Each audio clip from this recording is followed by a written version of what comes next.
2 Samuel chapter 5 concluded with David's second and more decisive victory over the Philistines. Now, the Philistines had been much more than a thorn in Israel's side for the past 3 centuries. They had prevented Israel from living peacefully enough to be able to establish nation status within its sovereign borders. Now, the Holy Scriptures often present some of the greatest history-changing events, but usually it's done in the most subdued way. It was and remains Jehovah's pattern that whatever the nations observed as their customs and their social conventions and their religious practices, the customs and social conventions and religious practices observed by the members of God's kingdom would be different, often even the opposite. The victorious Gentile kings of old had teams of writers who would record and embellish every detail of each military victory, often even turning a draw or a loss into a win, and usually for the purpose of glorifying and crediting the king for his godlike invincibility. Therefore, even the most resounding Israelite triumphs in battle are usually recorded with little detail, not much fanfare, and the battle leader is mentioned only as a matter of record. And this is because when Israel obtained a great victory, it was to be seen as a triumph of Israel's God, more than of Israel's army. So to glorify the gory battle itself or its leader would be precisely the wrong attitude for both the participants and for the historian. And it would also be wrong for the reader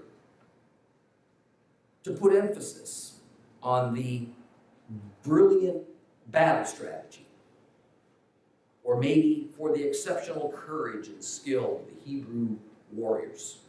So even though very little is said about these two battles between David and the Philistines as recorded in 2 Samuel chapter 5, the impact of David's victories represented a sea change in Israel's progress. And of course, it's the Lord who is given credit for these victories, because it's the Lord who won them before a single arrow was ever shot in anger. Now, one of the things that seems to have endeared David to God was his proper attitude in just these circumstances. The defeat of the Philistines caused David to exclaim in 2 Samuel 5:20, "Adonai has broken through my enemies for me, like a river breaking through its banks." And so the place where the battle was fought was named Baal Pratzim, the Lord of breaking through. I've already explained at length that at this point in Israel's history, the term Baal had been adopted into the Hebrew language and was often used simply to mean Lord. That name bore such an impact on Israel's history that we find it remembered even in Isaiah's day, 250 years later. Now, what we noticed back in chapter 5, verse 21, was that the Philistines had brought their gods with them into battle, just as the Israelites had brought the Ark of the Covenant into battle many years earlier. And the Philistine idols were captured, and then they were burnt up at David's order, just as the Ark of the Covenant was lost for a time to the enemy upon Israel's defeat several decades earlier. So let's move on now to 2 Samuel chapter 6, because it focuses on the Ark and on the story of David's attempt to make Jerusalem not only Israel's political capital, but also its spiritual capital. So open your Bibles to 2 Samuel chapter 6. If you have a complete Jewish Bible, that's page 339.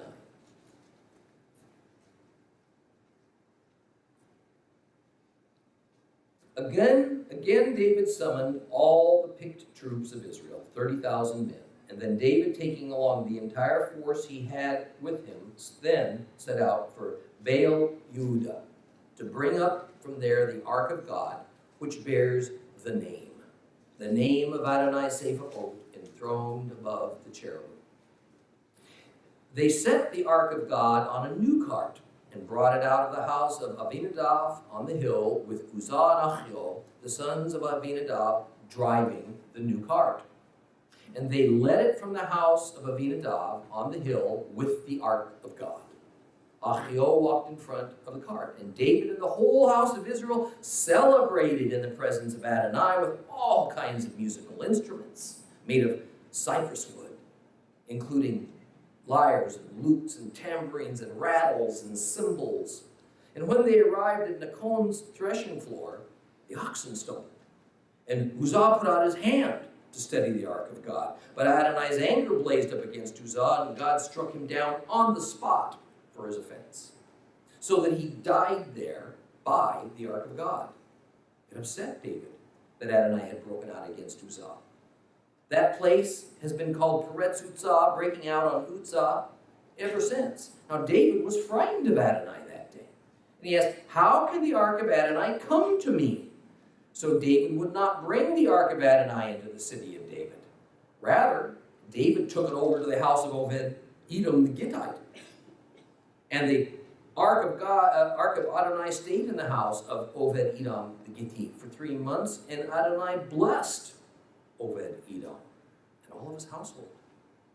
Now King David was told, Adonai has blessed the house of Obed-Edom and everyone who belongs to him, thanks to the ark of God. So David went and joyously brought the ark of God up from the house of Obed-Edom into the city of David. And when those bearing the ark of Adonai had gone only 6 paces, he sacrificed an ox and a fattened sheep. Then David danced, and he spun around with abandon before Adonai, wearing a linen ritual vest. So David and all the house of Israel brought up the ark of Adonai with shouting and the sound of the shofar. And as the ark of Adonai entered the city of David, Michal, the daughter of Saul, watching from the window, saw King David leaping, spinning before Adonai, and she was filled with contempt for him. They brought the ark of Adonai in, put it in its place inside the tent that David had set up for it. David offered burnt offerings and peace offerings before Adonai, and when David had finished offering the burnt offering and the peace offerings, he blessed the people in the name of Adonai Sephirot, and then he distributed to all the people of Israel, to everyone there, both men and women, a loaf of bread, a portion of meat, a raisin cake, after which the people all left for their homes. And when David returned to bless his household, Michal, the daughter of Saul, came out to meet him and said, "Such honor the king of Israel earned for himself today. He exposed himself before his servants, slave girls, like some vulgar exhibitionist." And David answered Michal, "In the presence of Adonai, who chose me over your father, over everyone in his family, to make me chief over Adonai's people, over Israel, I'll celebrate in the presence of Adonai. I'll make myself still more contemptible than that, and I'll be humiliated in my own eyes. But those slave girls you mentioned will honor me." Michal, the daughter of Saul, remained childless until the day she died.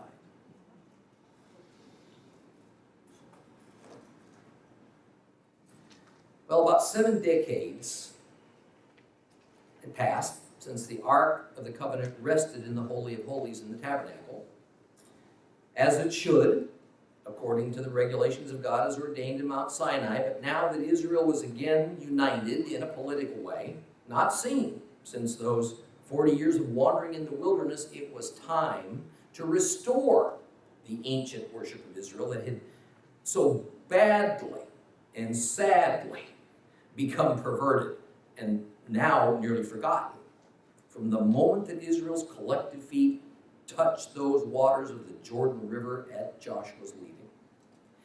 This could only happen when the Philistines were subdued, and when the place the Lord chose was where his name would dwell on earth came under Israelite control, Jerusalem. See, verse 1 explains that David assembled 30,000 men to go and fetch the Ark of God. And the complete Jewish Bible in this matter gets the vocation of these 30,000 men incorrect. They were not crack military troops, but rather they were the chosen political representatives of the whole land. They were the Bahar, the clan leaders, many prominent men from all the descendants of Jacob. And since the aim was to bring back the holiest object that had ever graced this planet, it was appropriate that a solemn procession that represented all Israel was convened to accompany that ark. Troops were not needed, although undoubtedly some went along as a normal precaution, because this was not a military expedition. The Philistines were confined to their Mediterranean seacoast territory at this moment. They were no longer a threat in Canaan. Further, the ark was not in the hands of the Philistines.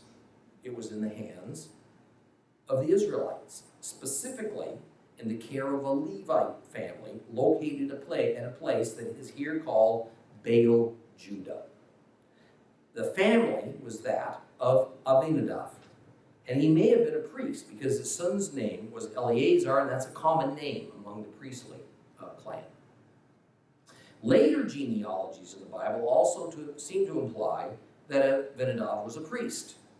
On the other hand, they could have been a family of ordinary Levites, non-priests. The reality is that the divinely ordained structure of the various offices and duties of priests and Levites had become blurred, mixed, applied kind of willy-nilly for quite a long time.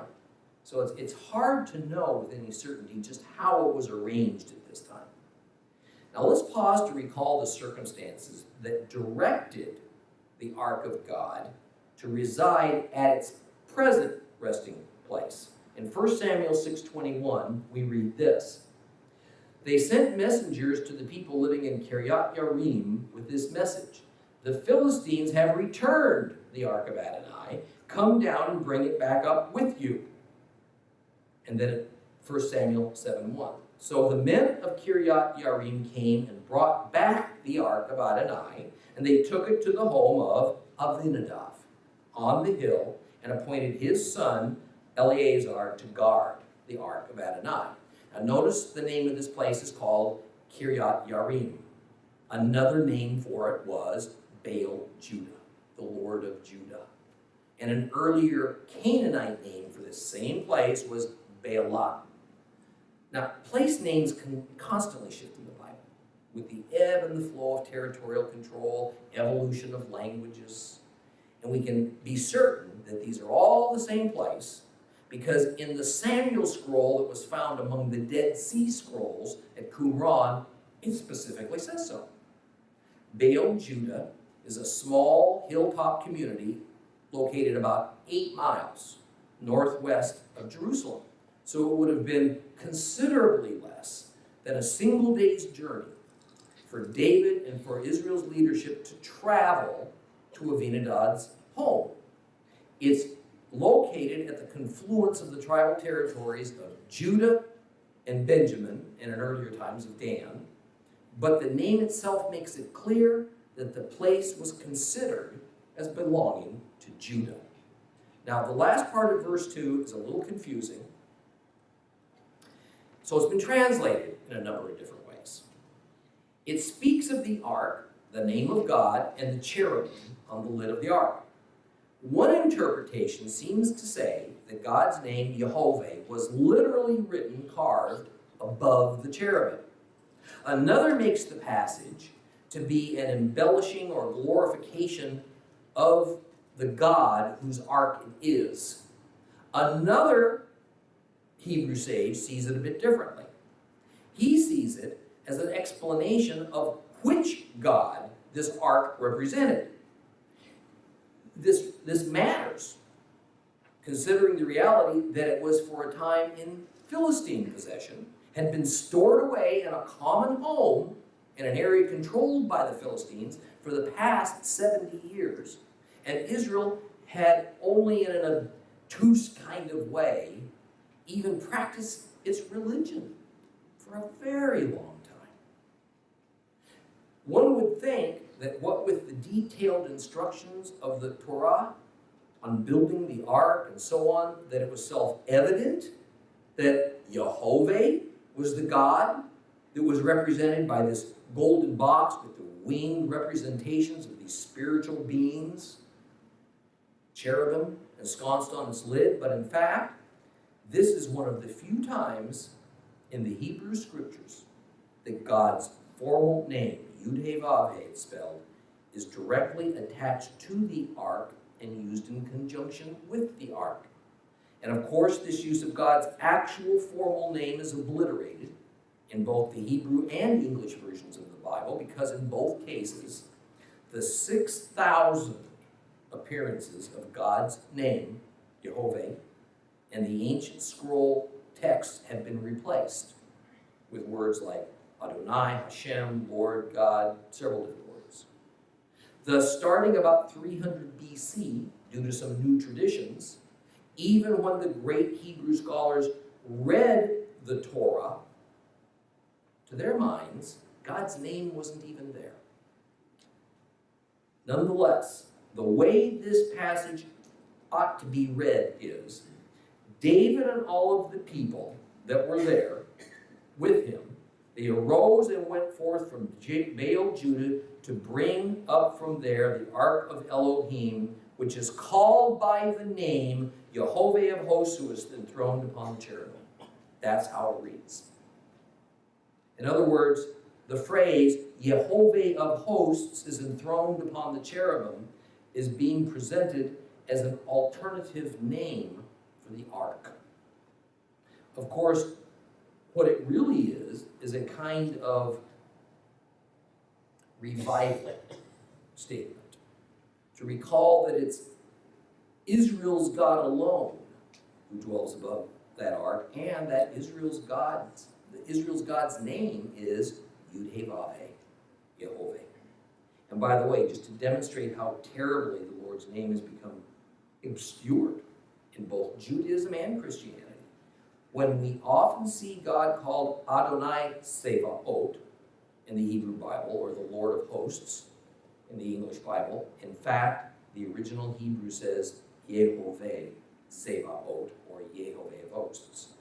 Almost always uses God's formal name in that title, not the more generic words Adonai, Lord, or anything else. Now, to transport the ark the 8 miles from Abinadab's home to the city of David, the ark was carefully set into a newly built ox cart.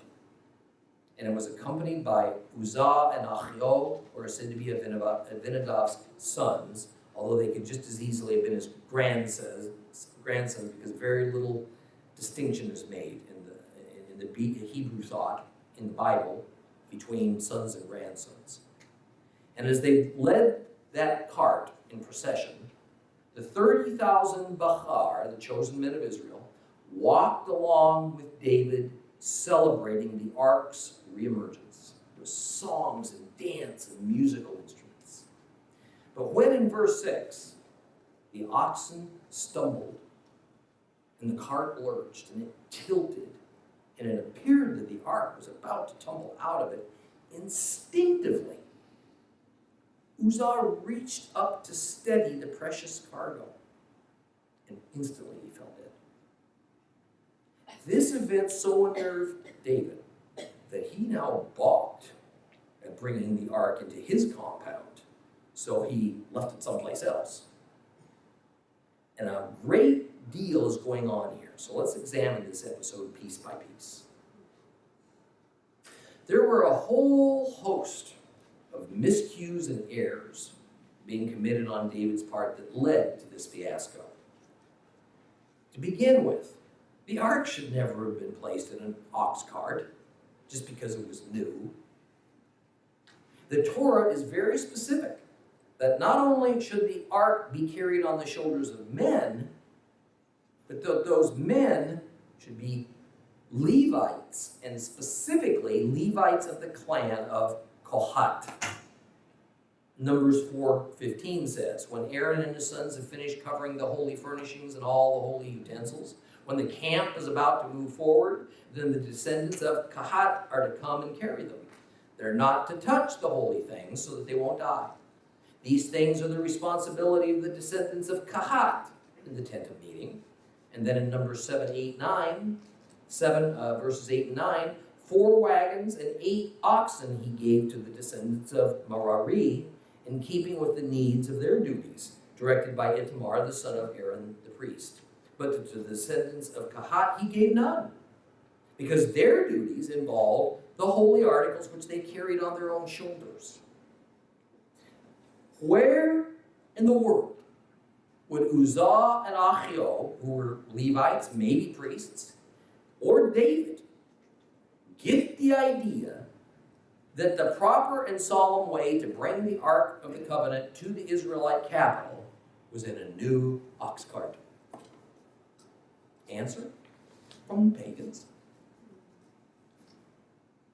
Let's once again refer back to 1 Samuel, to the story of the Philistines trying to get rid of the Ark of the Covenant because it had caused such death and devastation throughout the Philistine territory. Now I'm going to condense it by only examining the most pertinent verses.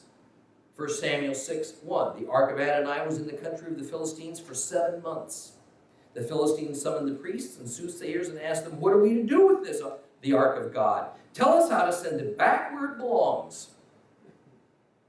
Then jumping to verse 6, why be obstinate like the Egyptians and Pharaoh were? When he had done his work among them, didn't they let the people go? And they left. Now take and prepare yourselves a new cart with 2 milk cows that have never been under yoke. Harness the cows to the cart, but put their calves back in the shed. Then take the Ark of Adonai and lay it in the cart. In a box next to it, put the gold objects you were sending back to him as a guilt offering. Then send it away to go off by itself. And skipping to verse 15. Then the Levites removed the Ark of Adonai and the box that was with it, which contained the gold objects, and put them on a big rock. Verse 21. Then they sent messengers to the people living in Kiriath Yearim with this message: the Philistines have returned the Ark of Adonai. Come down and bring it back up with you. 1 Samuel 7:1.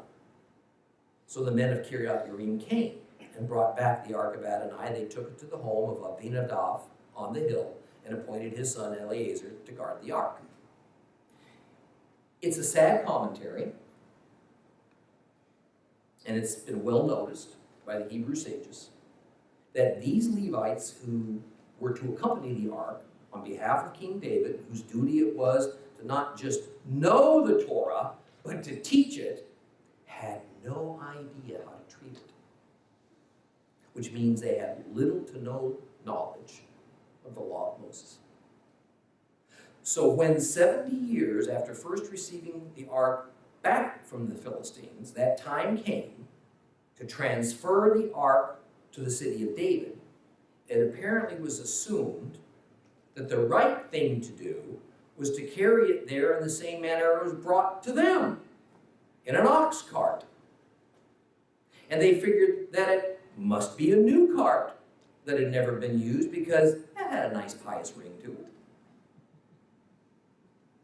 Now, I can't help but be a little preachy here. Not too long, I hope.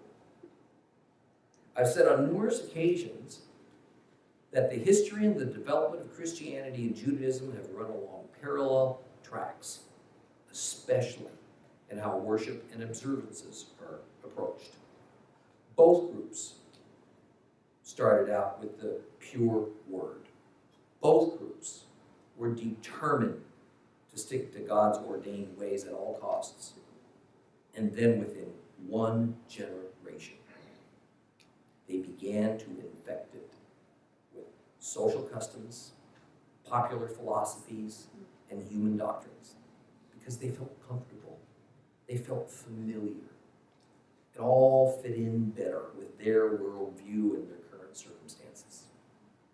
In a matter of 2 or 3 generations, the doctrines and traditions that arose from this mixture of the man-made with the divine became the norm. And most worshipers had no idea of what the original pure religion even looked like. Nor did they seem to care enough to find out. Judaism drifted in that direction. Modern Christianity's followed suit. The bulk of our modern Christian liturgy and customs has become this strange brew of Bible and then varying degrees of paganism mixed in with some modern social attitudes, resulting in something that I have no doubt that the earliest Christians, nor Paul, nor Christ, would even recognize. Yet because the Holy Scriptures are today treated as entirely secondary to a sect or a denomination's practices and teachings, most followers of the Messiah are blissfully unaware of just how far off the course we are as compared to what the Bible ordains for us. And of course, when we're confronted with such a startling suggestion that our worship practices and doctrines just might need to be re-examined, the dedicated layman and leader lash out in an unyielding defense of whatever their cherished personal traditions might be. You know, heaven forbid that an ordinary worshiper would point out the obvious in the Holy Scriptures to a church or a synagogue leader, because the common response might be something like, well, maybe you just don't belong here anymore. I mean, how easily modern believers recognize the corruption of God's laws among the biblical Hebrews and all the biblical eras, how quickly we jump to condemn them for it. But equally, how easily Christ's modern-day followers choose to turn a very disinterested eye towards God's commandments, and how quickly we excuse or rationalize away our own questionable practices, which are either unbiblical or even expressly forbidden in the Word. So those who organized and led this procession and put the Ark of God into a common wooden ox cart simply exercised what seemed right by Middle Eastern social convention and in their own eyes, without even bothering to consult or to consider God's written commandments on the subject. This would prove not only to be an embarrassing failure for King David, but a deadly one to one of the worshipers in particular. However, this wasn't the only indiscretion that David allowed in this adventure. The rabbis tell us that in this first attempt to bring the ark to Jerusalem, the attitudes of everybody involved was completely wrong. And this is reflected in the contrast between the Hebrew words used to describe this first attempt versus the second one that went considerably better. Look at verse 5, because it says this, 2 Samuel 6:5. David and the whole house of Israel celebrated in the presence of Adonai with all kinds of musical instruments made of cypress wood, including lyres and lutes and tambourines and rattles and cymbals. The key word is celebrated, which in Hebrew is sachach. Sachach. And it means to laugh, to mock, to make merry, to jest, to joke, to be frivolous. That's what it means. To translate this word to celebrate isn't necessarily wrong, provided as readers we know that it's used in the sense of having a party. Sadly, some Bible translators so misunderstood this word that they attached it to the musical instruments and say that the house of Israel played sachach, musical instruments, which completely distorts the meaning of the verse. In David's second attempt to bring the ark to the city of David, which was a successful attempt, this is told beginning in verse 12, and it says, "So David went and joyously brought the ark of God up from the house of Obed-Edom into the city of David." But the operative word in this passage that is translated in English as joyously is the Hebrew word simcha. Simcha might sound a little familiar to you because at the end of the yearly cycle of reading through the Torah, Jewish synagogues celebrate with an observance that's called Simchat Torah. Simchat Torah speaks of an inner joy. It speaks of a gladness of the heart. It's similar to what Christians might call joy in the Lord. It's a pious kind of joy. It's a reverent kind of joy, as opposed to a raucous party atmosphere. So the second attempt to transport the ark was accompanied with much more proper respect. I'm afraid that especially since the 1960s, there has been a concerted effort within mainstream Christianity to move away from awesome reverence into comfortable familiarity with the Godhead. We now have the laughing good guy Jesus, who's our party buddy.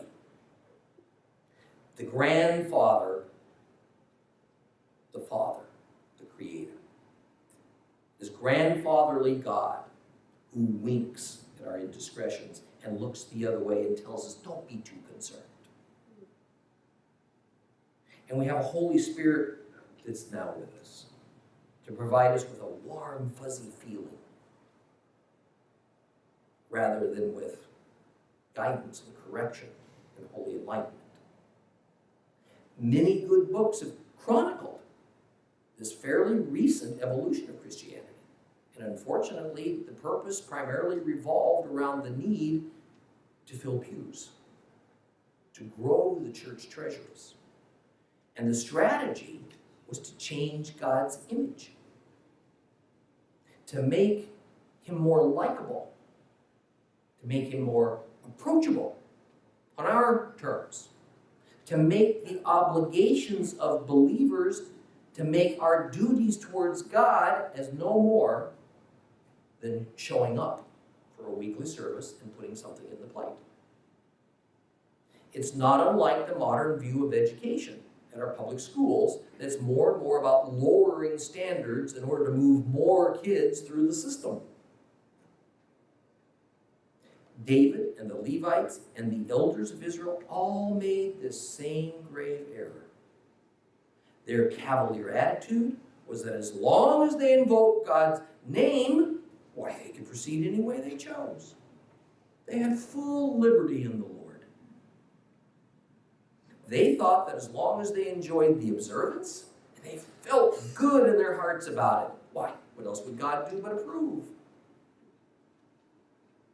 They did what our modern religious institutions have done. They exchanged attention to God's holiness for the pursuit of their happiness. They even figured that the strictness of the law and the Torah were for their ancestors, not for them.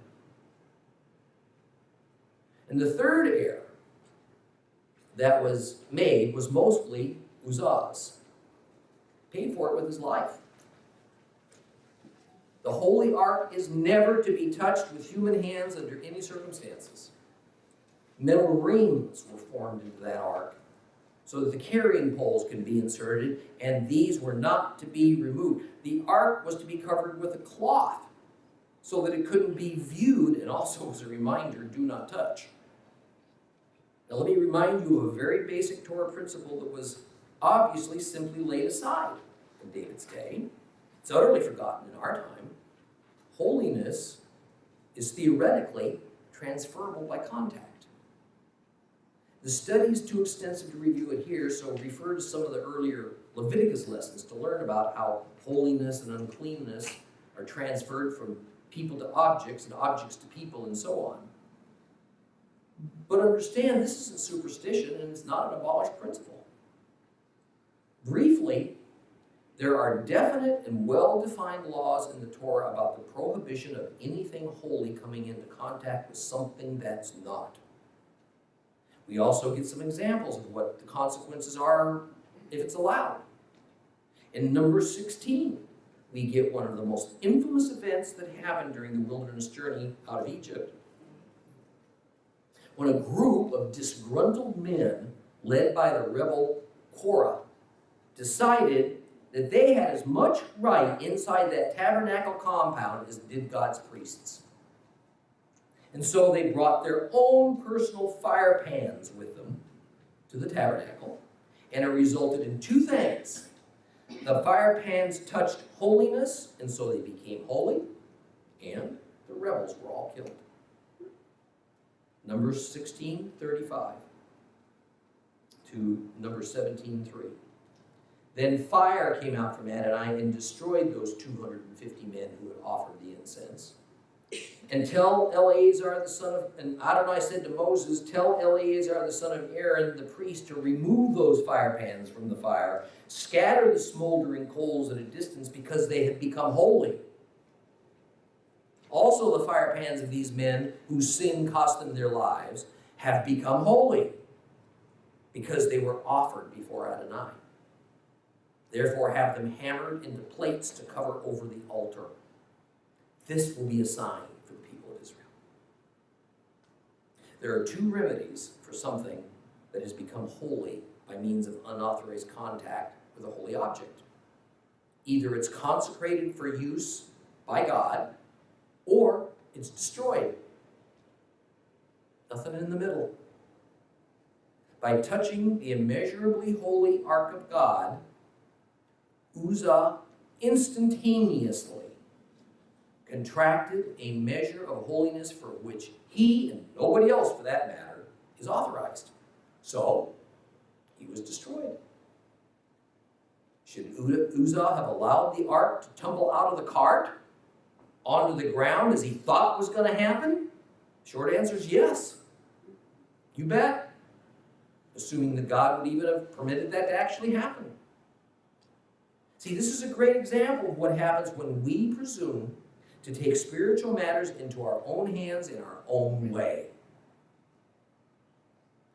Our good intentions do not trump God's laws and commandments. And just so that we're together on this matter of contracting an unauthorized holiness is not a simple issue of committing a sin, like in Uzzah's case, or making a choice between committing the lesser of two evils. That choice only comes in matters between humans. In other words, committing the sin of lying to perhaps save an innocent life from unjust death is the lesser of two evils. But lying to God, or lying about God, that's a whole different thing. There are separate Torah laws about the relationship of humans to God and humans to humans. Now, one more thing and we'll wrap up tonight's lesson.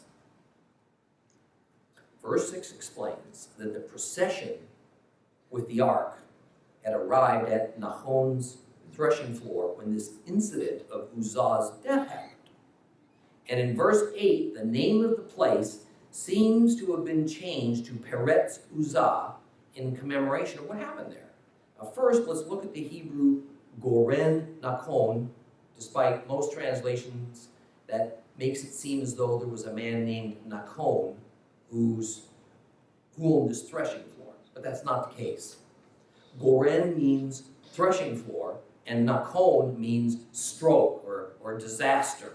So Goren Nachon was merely a description of the place, not its name.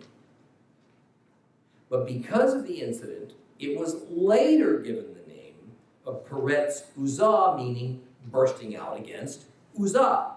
We'll continue with that story next time. So please rise.